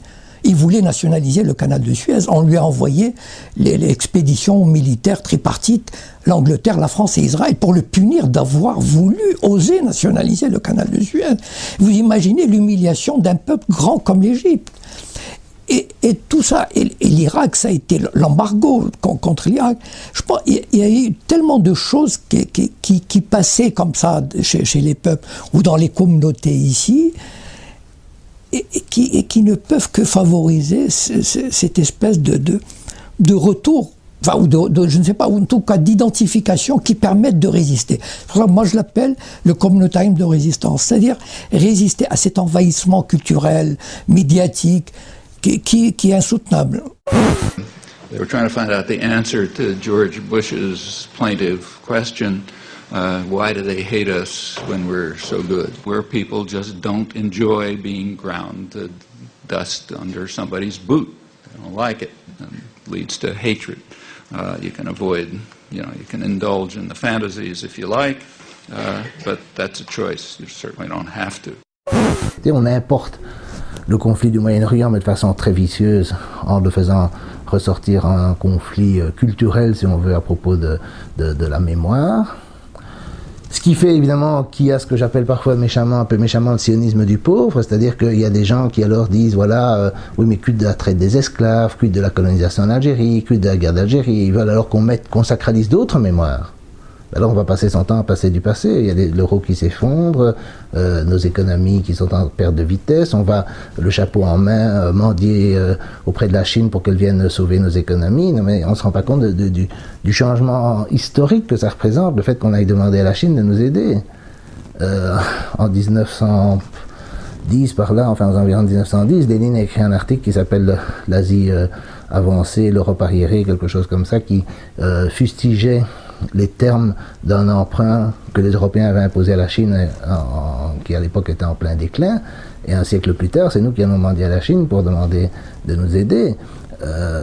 Ce changement historique est absolument extraordinaire. Quelle est la réflexion qu'on fait par rapport à ça? Je veux dire, toutes ces histoires de culte de mémoire sont des trucs religieux qui sont complètement hors propos, qui sont totalement anti-lumière, anti-républicains, anti tout ce que vous voulez, et qui sont une distraction par rapport au véritable problème qui est actuellement. Toutes les guerres générales, je ne sais pas si la guerre générale aura lieu, mais enfin, on est dans des circonstances qui font penser qu'elle est probable si rien ne vient s'y opposer. Toutes les guerres générales venant en couronnement de crise du système capitaliste ont été précédées par ce qu'on appelle aujourd'hui le communautarisme, c'est-à-dire, pourquoi le communautarisme? Parce qu'il se trouve qu'on est un pays dans lequel l'immigration est considérable depuis les années 1880, parce que les classes dirigeantes ont eu besoin de main-d'œuvre étrangère pour peser sur les salaires. Bon. Et dans des pays où vous avez une immigration massive, vous avez une facilitation très grande, évidemment, de la capacité à dresser des victimes réelles et potentielles les unes contre les autres. Donc voilà, aujourd'hui, on est dans une situation qui rappelle étrangement l'avant-guerre de 14, qui rappelle étrangement l'avant-guerre de 1939. Et peut-être qu'il y a un certain oubli heureux pour sortir, je dirais, de la hantise que renouvelle la commémoration. Mais ça, il faudrait... Peut-être n'en sommes-nous pas là, par exemple, à l'égard des événements très traumatisants de notre siècle, que nous n'avons pas encore atteint. Nous sommes encore entre la répétition et le travail de deuil. Je crois que c'est ça notre situation culturelle. Mais que nous pouvons arriver à quelque chose comme l'état dans lequel nous sommes par rapport à la Révolution française, où nous ne sommes plus dans le débat entre les monarchistes et les républicains, on n'est plus à couper la tête au roi, etc. Et alors, il y a, en ce sens-là, une sorte d'oubli pacifiant. Mais c'est un oubli, je dirais, d'après la mémoire.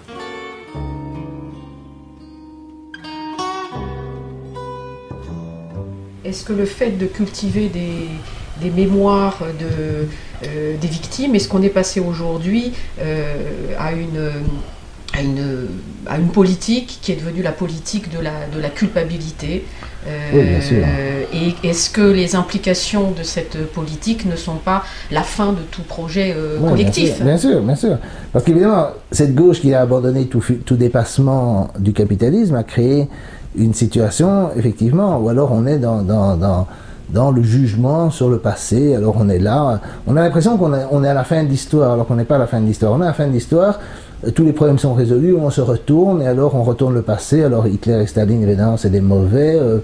Que fait-on de Léopold II, de la colonisation de l'Algérie? Ben ça, il y a des débats là-dessus, très intéressants. Et on vit comme ça dans le jugement sur le passé. On est arrivé à la fin de l'histoire, il y a une espèce d'histoire hegelienne, comme ça on est à la fin de l'histoire, et on se retourne et on n'a plus rien à faire, puisqu'on est dans la société idéale, on n'a rien d'autre à faire que de juger le passé, de juger comment on est arrivé là. C'est comme ça un peu le genre de fantasme dans lequel on se trouve. Et alors évidemment, il faut combattre, mais comme il n'y a pas de combat réel, on combat les gens qui pensent mal, qui ne sont pas d'accord avec le consensus sur le jugement qu'on porte sur l'histoire. Et alors, la riposte est politique. C'est-à-dire, nous sommes un animal politique, c'est-à-dire justement qui va chercher à fonder un autre lien que le lien utilitaire d'exploitation de la nature et d'exploitation des autres hommes. Et alors, nous retombons sur la problématique de tout à l'heure, à savoir justement d'un lien qui a une mémoire, et dont la mémoire est constitutive de son propre projet. Et alors, avec un usage tempéré de la tradition et des traditions, mettons bien les traditions au pluriel, pour ne pas tomber dans la tradition avec un grand T, mais les traditions, à les revivifier et à les, on peut dire, réorienter vers des projets.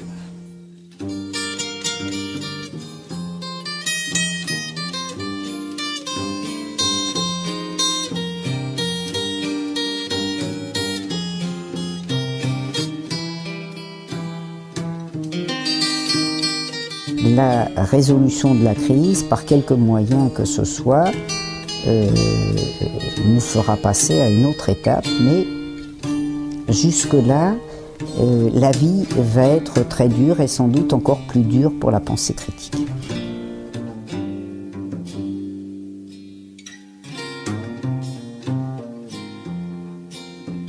Finalement, servir le réel passé, c'est développer une poésie digne de la poésie de l'irréel. C'est la poésie du réel. Alors, est-ce que l'histoire est capable en quelque sorte de réabsorber le prestige de la poésie? C'est ça le problème.